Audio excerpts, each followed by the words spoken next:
Deep Dive Film School makes no claim of ownership of the film footage used in this episode. The film footage is owned entirely by the copyright holders. Also, we're going to spoil the hell out of this movie, so this is your warning. Welcome to Deep Dive Film School! This week we continue our unusual musicals festival with 2001's Baz Luhrmann film, Moulin Rouge. Let's dive in!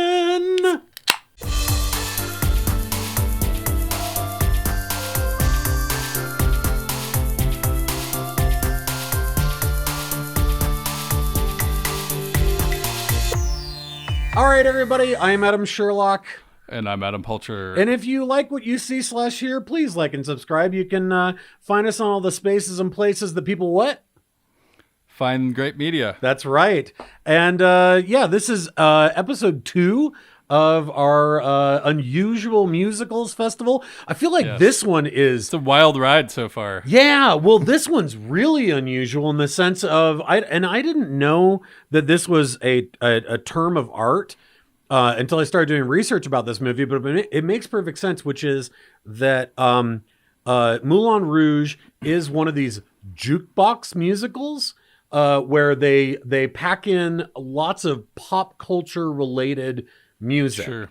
And it makes perfect sense, but I just never really heard the term jukebox musical before. Yeah, I've never heard that either. I could see how that makes sense, though, especially, something I thought about a lot this time, because music is such a big part of this movie. Obviously, we're doing musicals here, but they use these modern day pop songs inside of this,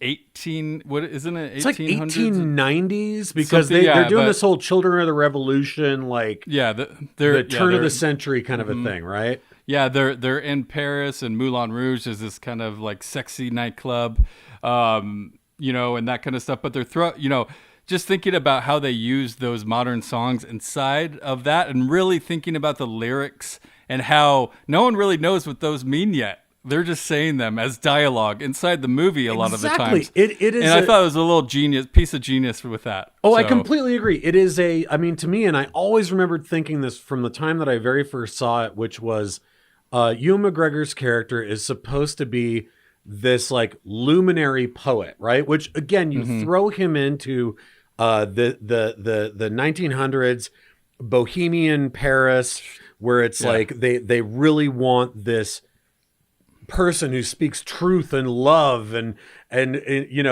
all these ideals, and you go, well, what better way to show that he is a genius artist than to give him as off-the-cuff dialogue that turns into song all of the great pop songs of the 20th century. Like, that makes perfect sense that, like, if he's going to be that great of a poet, then when he's just waxing philosophical, he's going to quote Bob Dylan and John Lennon and you know what I mean? Like Paul McCartney and all the greats, just by doling them out here and there, that's going to be how everyone knows that he is this magical being. And it's a really fun trope that, to me at least, never gets old. It continues to be fun through the whole movie. Absolutely. After doing this, there's definitely musicals I love. There's definitely musicals I hate. Neither of us were super into West Side Story. I know that's blasphemy, but it's true, man.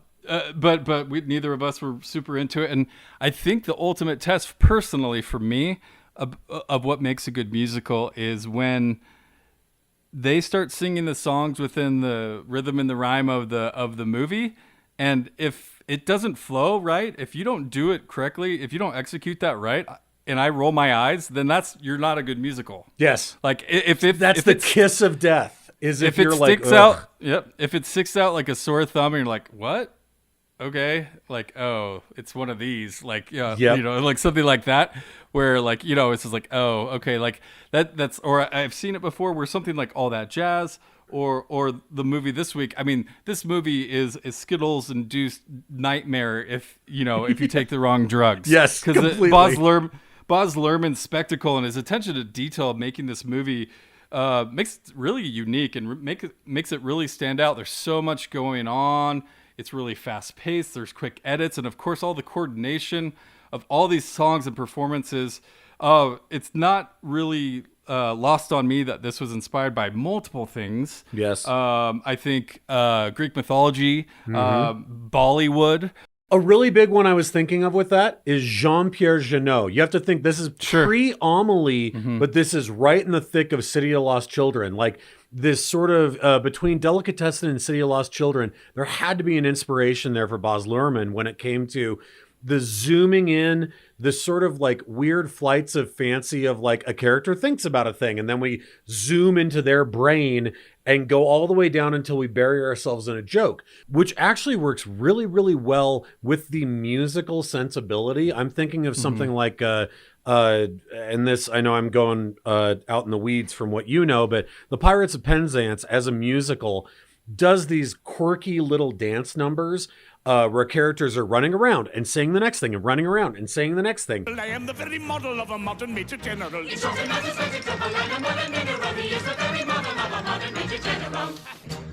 And it's all very poppy and kinetic and silly. And this movie leans so fully into that. And I'm thinking specifically of Jim Broadbent here. So good. But just these... And he's going around and then he gets like so far into the camera that you can see all the pores in his face when he's telling his joke, right? And you go, he's great. The fact that it leans into that goofiness means you, again, and we talk about this a lot with movies, is that it sets up a bet within the first 2 or 3 scenes and you can either join it or roll your eyes. And if you aren't rolling your eyes in the first 15 minutes, then you're with it through the rest of the movie. And I think that is such a great experiment to do. I think there's something, first off, there's something wrong with me if I just want to snuggle up with Jim Broadbent and just like in bed? No, I want to too. I just love that guy. I just like, he makes my heart warm. I completely agree. Apparently his character of Zidler, he based off of Baz Luhrmann. That's his Baz Luhrmann impression, which just is amazing. I love that. I think there's something captivating about making me believe as an audience member or someone watching this movie that it's all about the show and you don't care about anything else that's going on. Yeah. Obviously, there's this great cast of characters. Broadbent, McGregor, Nicole Kidman, John Leguizamo. Like, there's a bunch of amazing characters here. And, I think there's also, you throw in, there's the Shakespearean side to this. And maybe I say that because this movie has a very similar plot to Shakespeare in Love. It definitely does. It definitely does. Maybe I think of something like that, where this is obviously a bit more musical. But I think there's the comedy and tragedy side of things, right? There's both things going on here. That's a very Shakespearean thing. But, in this whole bohemian, basically beatniks before beatniks, like, European beatniks. Well, and I've always been obsessed with this. The entire, like, bohemian uprising that took place in the late 1800s, early 1900s in Paris has always fascinated me because it really was, you think of, like, even like into now, like, people talk about... the sort of like Illuminati or whatever, like the richest of the rich going to Bohemian Grove, right? And at Bohemian Grove, they were entertained by all these artists, but they were all the richest of the rich. Well, all of that started back during this same period of time. And they called it Bohemian Grove because they would invite the poor artists to come and entertain them. And I love that this character of the Duke here very much represents this. And you have to think that, like, part of the plot of Moulin Rouge is from the play Le Bohème, based on Henry Murger's novel La Vive de la Bohème. And you had rich erudites coming down to the slums to go to places like the Moulin Rouge to watch as the poor people, who were these incredible artists who cared about love and truth and passion, sing their song and play their plays and do all their stuff. And that even in La Bohème, it's that this young writer who comes from an erudite upper crust society falls in love with this girl who's an artist who's terminally ill. Satine, our main character here, suffers from consumption or tuberculosis.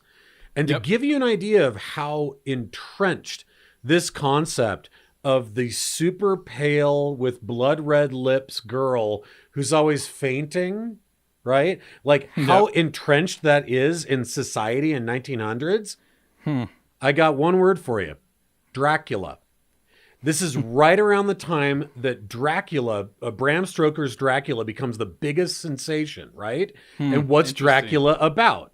Well, it's about a woman, right? It's about multiple women, actually, who are all pale, bloodless, with blood red lips, who are constantly like almost near death, right? And the main count who is sucking the blood out of them. So like Dracula was the biggest hit of the day because it was about tuberculosis without ever actually talking about it.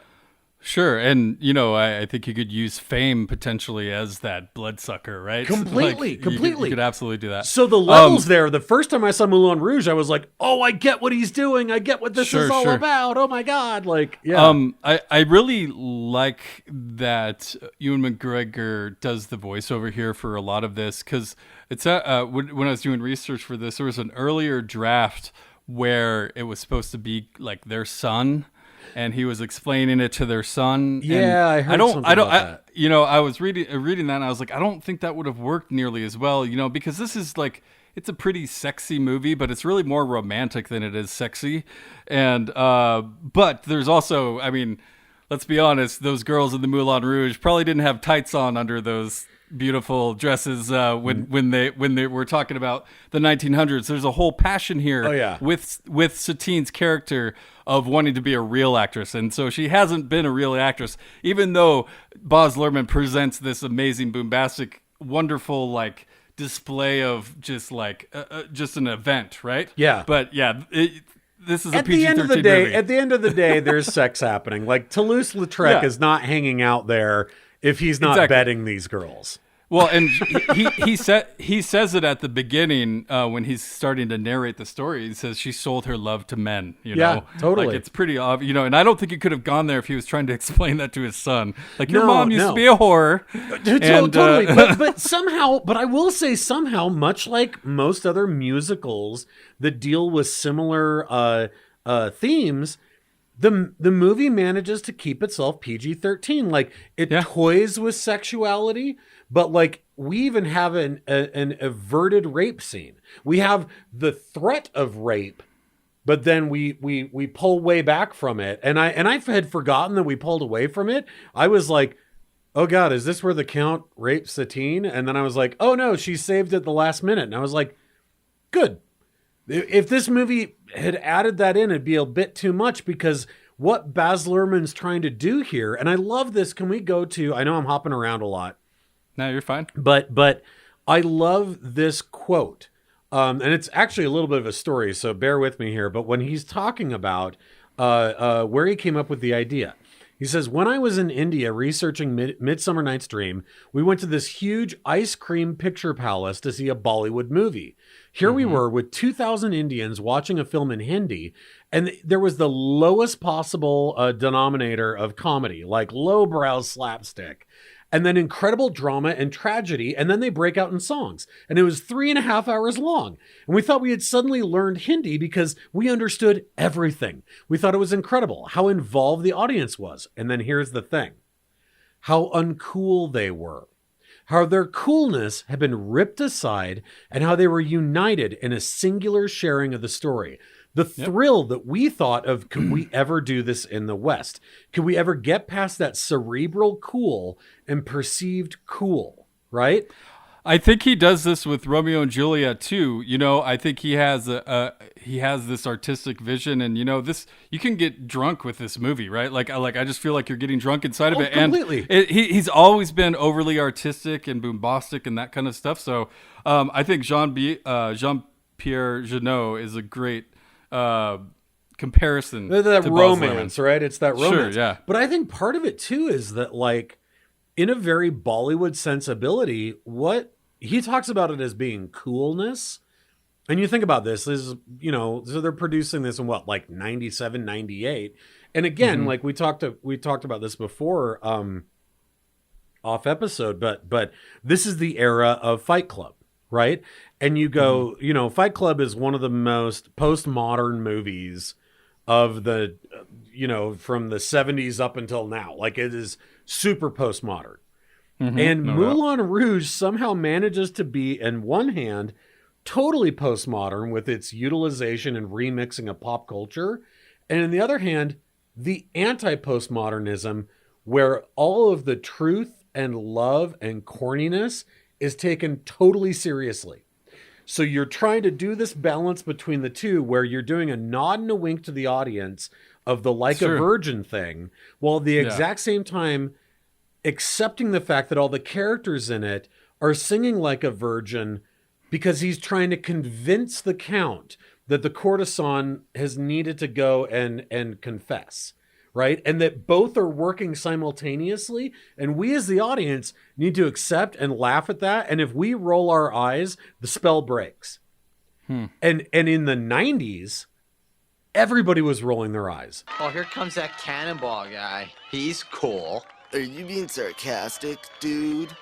I don't even know anymore. So it's actually a fucking miracle that this movie even worked. Interesting.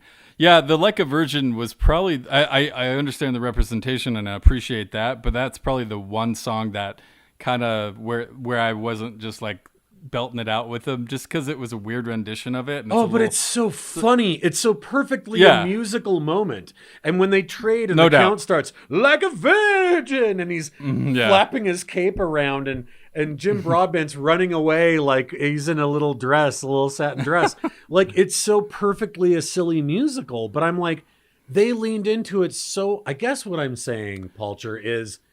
where is the Moulin Rouge of today? We need a movie as silly as this today. Today, we need a movie as silly as Moulin Rouge.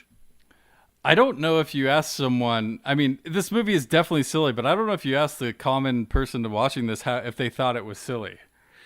But I guess I mean silly in the greatest possible sense, where even the love song parts, where they're literally dancing on the clouds, or at the very end, they whip the pistol and it goes out of the Moulin Rouge and it goes bong off of the Eiffel Tower. I'm like, I was in love. I was in love. I agree. I what you're getting at is how surreal it becomes, yes, right? Where you're inside of it. Yeah, absolutely. No, I love that part of it. That's what makes it a great movie. Yeah, I mean, silly in that way. Like, we need a movie that's silly today. We're taking stuff way too seriously. Let's be honest. In the first few scenes, you have like they're doing the spectacular, and a dwarf is dressed up like a nun. Oh my god! Right? And John Leguizamo, is dancing all over the place. We have to talk about this scene where they first kind of meet inside the elephant, because this is an amazing scene. Not only is there all of these misconstrued ideas of who they are. Oh, it's so perfect. It's exactly what's like actually a play going on. Does. Yes. Well, it's funny because you didn't like this part of My Cousin Vinny, but it works here. Yes, and it's because I hadn't leaned in enough. Okay. Anyway, so there's all these different things, but then they break into song, and Ewan McGregor's got this amazing voice, like, wow. I know. Like, really good voice. And they do this great melody of all these different love songs, and then it kind of comes back to reality, and you find out, like, right before the Duke walks in, that he's the writer, and he's not the Duke. Yeah. And there's all that, a lot of it has to do with how he shot the movie, what's, the eye glances across the room while she's doing a show and swinging and all this stuff. And so the Duke finally comes in, and it's just this whole silly, like, rambunctious, like, obviously you would know if someone was a foot behind you, but like, Nicole this is Kidman doing her with her dress and all that. It's so good. It's so ridiculous. Yes. And then, he finally gets discovered, but then realizes, oh no, I'm sorry. He leaves, and then they come back, and he's on top of her, and they're rehearsing the thing. And that's when all the rest of the guys drop in. They're like, no, and they're like, how's rehearsal going? The rehearsal, right? Like, boy, John Leguizamo is doing some heavy lifting in this movie, and it's fantastic. Is, but you know what? I love him. He is such a good actor, and he is not afraid to go for it. No, he gives it his all. And I will say, he does all sorts of different types of characters. His second role, this is going to sound really dirty, but not what I mean. His second role on his knees, The first one being the character of the clown in Spawn. When he's playing the big Spawn character, he's also in his knees with little rubber feet coming out of the bottom. So, great job. Wow. Or Spawn, I haven't thought about that in a long time. I know, it's a deep hole, man. So back to the scene real quick where the Duke comes back in and catches them, and they try and play off what Spectacular is, because he's sung the Elton John song to her, and she has a few bars, and she tries to pitch it to, and they all come in, and it's chaos, and it's super fun and funny, and they go through the whole script of what's going to happen trying to pitch it to him. And I don't know if you realize, but they're just telling us the whole rest of the movie. Exactly. All of it, like beat by beat by beat, every little bit. And then he falls in love with the evil, and the penniless. What is the Maharaj and the penniless sitar player? And he's like, and the sitar tells the truth. He's like, I will be the sitar. Well, and I have to add in here, I love that the play that they come up with off the top of their head. It takes place in India because again, this is, and I love, the Bollywood thing big, definitely. But the second layer is this 1900s. You were so obsessed with this sort of othering of other cultures. And so by the time we get to the final act of the movie where they're doing their big Indian number and you go, oh my God, the layers of this I love, because Baz Luhrmann, an Australian who loves big, bombastic, crazy-looking spectacles, is directing a scene that takes place in 1900s Paris, imagining of what 1600 India looks like, and he's making the movie in 2001. And you just go, oh, the levels. I love it, because even the music that they utilize is this 90s club dance thumping music, right? Almost this sneaker pimp sounding like kick drum kind of a thing. And then you go, but it's supposed to be 1900s Parisian sort of slumming bohemianness. It's just the layers of it's brilliant. It's brilliant. He does not slack on anything. Like the amount of detail. There's a reason that it takes him 5 years to make a movie, right? Is because they look like this and they are that deep. The other movies he's done, like Australia. I don't know if you ever saw the show on Netflix that he did called The Get Down. It is amazing. It's like the up and coming of hip hop, and it's just like this, but in that set and that. I wanted to see. I didn't know that was him. I didn't know that was him. It's really good. There's some great songs in it, and it's all original. And there's a whole big cast of characters again. I mean, it's honestly a lot like this, but I highly recommend it if you like his type of stuff. So I don't know. It's funny, and then we start getting into the story itself, and my daughter's like, he's just telling the story of Aladdin, and I'm like, I don't know, kind of, maybe a little bit. That's fair. I mean, other than he gives up the trick early on. But otherwise, it's kind of Aladdin. But what he's doing, I mean, it's all based around the movie that we're watching, right? It's him writing the movie that we're watching, which is always fun when you could fold it in on itself. Kind of like totally. you're talking about the layers and layers. Well, and we don't realize these moments where we get the opportunity for example, one of my favorite scenes in the movie and favorite musical numbers, which I just think. I'm glad that the entire movie exists just for a flamenco version of Roxanne. That sequence is absolutely brilliant. And then when Ewan McGregor comes in to do that, his skin against her skin, it's more than I can stand. Like, that's happening in between the Roxanne number. I just was like, God, man, that is like, you can say that there's gimmicks here, and there definitely are, but there are these moments that transcend gimmick to new utilizations of these pop songs in ways that the Roxanne one is just transcendental. It's just brilliant to me, because we do have the guy who is upset because the woman who does sell herself for her body is going to go and do this thing, and he's in love, which is literally the lyrics of Roxanne. Yes. And then we have the again dialogue. Lyrics the is dialogue. not klepto, narcoleptic Argentinian Yes. who sings the song. It'll make you go mad, right? The whole thing, and they all do the number together, and it is like, it's just brilliant. I mean, to me, I'm like, that's the stars aligning for something that to exist. It's a huge accomplishment to just create this movie in general. Like, there's just so much going on. There's so many layers. I mean, you're talking about them singing about one thing over here, but him singing about a totally different thing in another song, but matching those up. Yep. Like when Christian comes back and meets Satine after all of this, and they've been, that when they start to get really close, and he comes back and starts singing all these love songs, and they go through the whole list of them.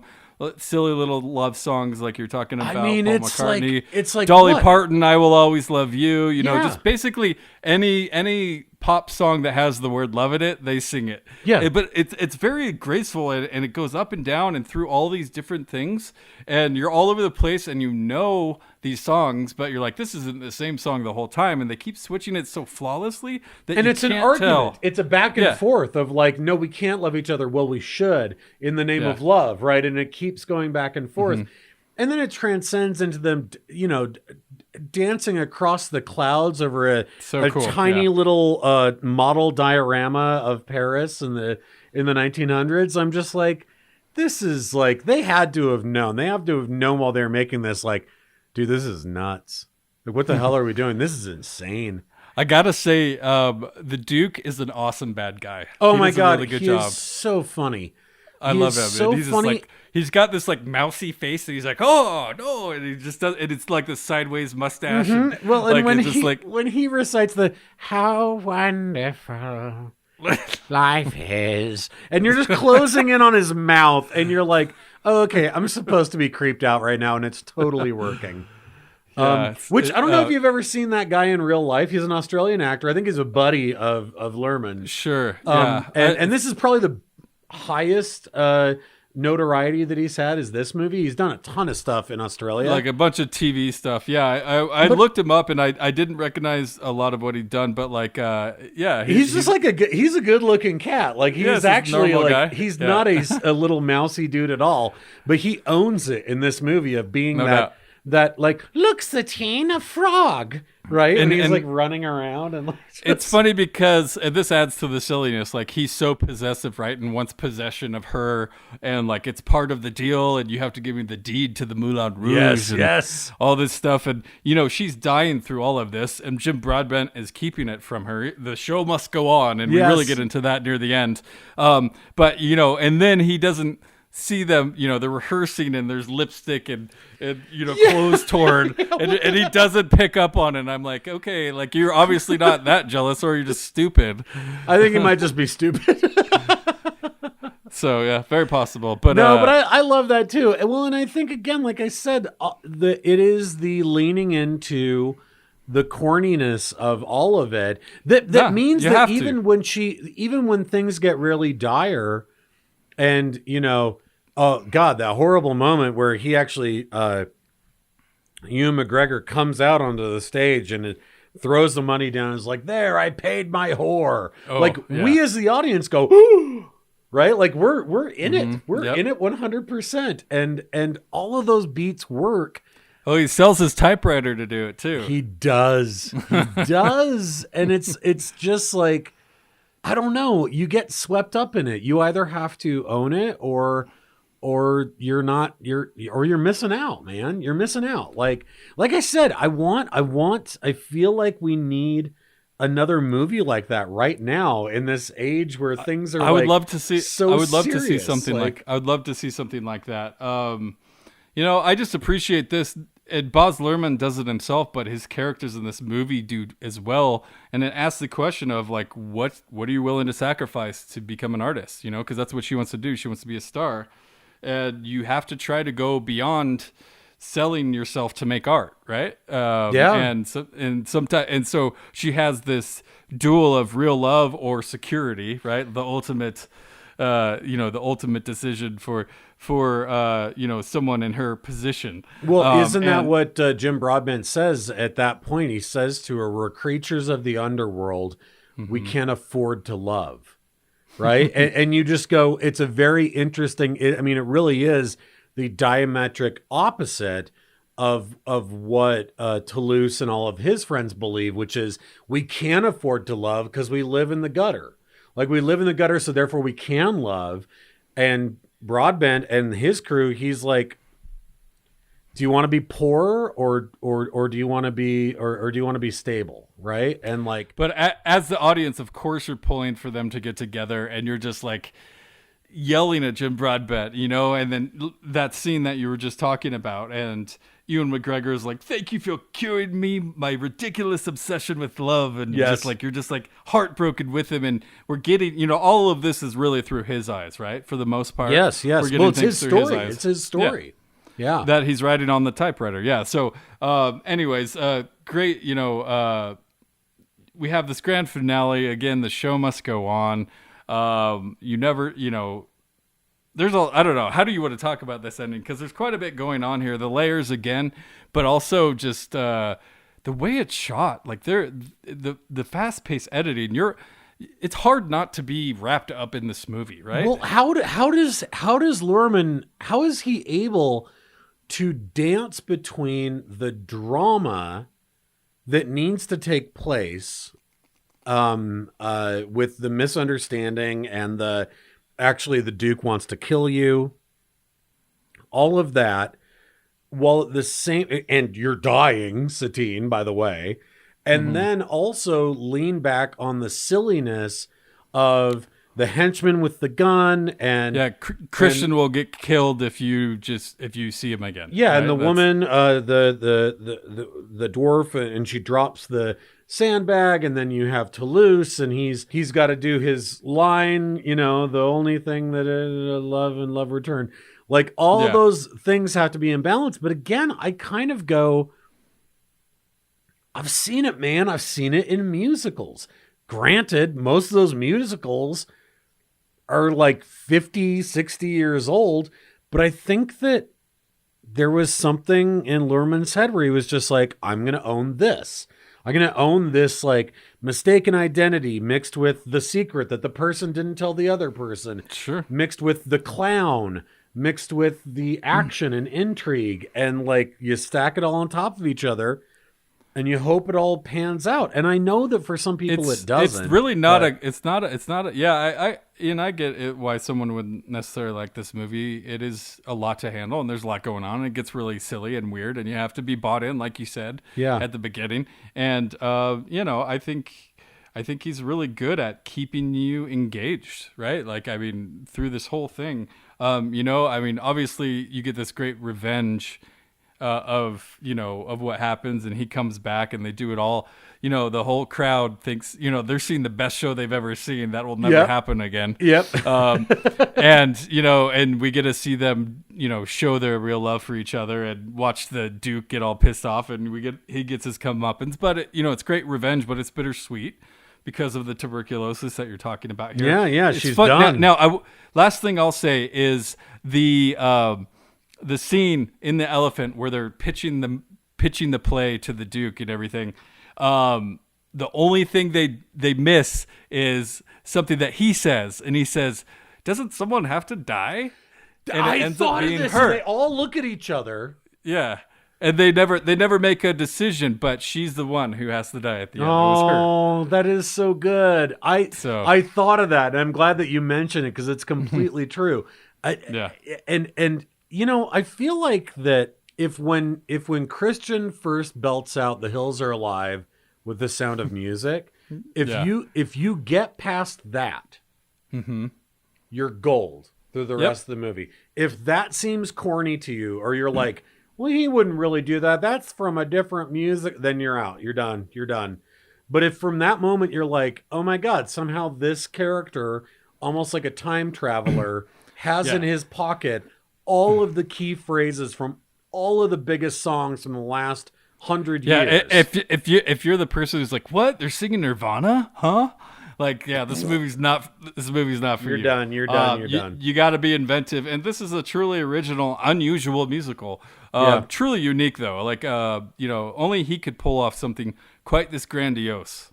So, Like I'm saying, Baz, if you're listening, we need another one, buddy. The time is right. 2021 needs another ridiculous Moulin Rouge style movie because I'm sure he's got something in the works. I was so swept away by it again, and I had forgotten how many times I had watched it back in the day. I love the closest thing I would say would be potentially La La Land, but it's not. It's boombastic, but in a little different ways. And it's it's about jazz too, so it's a little bit different type of music and that kind of stuff. But this thing is a great movie. It's so rich. Like you could have had that camera as it's zooming down the alleyways. If the zooming camera had just gone right instead of straight, you could have gotten a whole other movie. Sure. That you would have been just as excited and delighted by, taking up a whole other corner of that universe. It's a great movie. Great discussion too. Next week we're gonna get into our third installment of our unusual musical specials. It's not easy to say, people. I know. Unusual musicals. Well, if I say it like that, it's way more fun. See. But we're gonna do 1972's The Ruling Class. Yes. And if you like what you saw here, please like and subscribe in all the spaces and places. And we will talk to you next week. Bye, Thanks, you guys. Folks.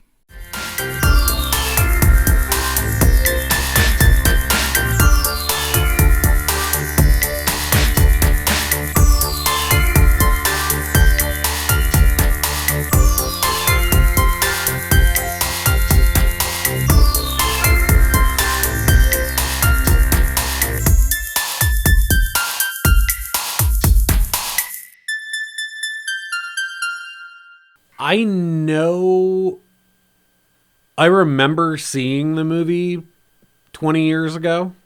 Like I can think about it was like around when I lived at Kilby Court. Like I can think about all that. Oh, sorry.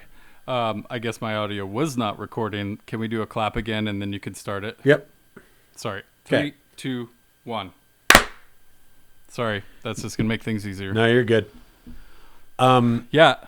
Like I remember that, like that was 20 years ago, right? Like watching Moulin Rouge. But the thing that yeah, I remember that for sure. I remember us singing your song part of the soundtrack together, and it was a hot summer night and my Volkswagen windows were down. Yeah, we were just singing along to it. I hope you don't mind. I hope you don't mind. But here's the thing. It also can both things be true at the same time? That I know that was 20 years ago, but there's another part of me that's 20 years? That's Ewan McGregor 20 years ago? Doesn't that kind of break your brain a little bit? Yeah, man. Time flies when you think about it like that, for sure. Yeah, I there's multiple movies where I'm like, wow, that movie's how old? Oh my god! Right? When you're thinking about there's definitely stuff where you're like, oh, that was a long time ago. But when I think of Fight Club, I don't think about it being 22 years old or something. Same here. I was at the premiere at Sundance of Memento, and that movie's got to be at least 20 years old. Oh, right? More than that. I want to 21, 22. Yeah, definitely. Anyways, it's just wow. I know, and it's weird because it's I think about now, and I realize, don't get me wrong, in my work, I realize I'm older than my students.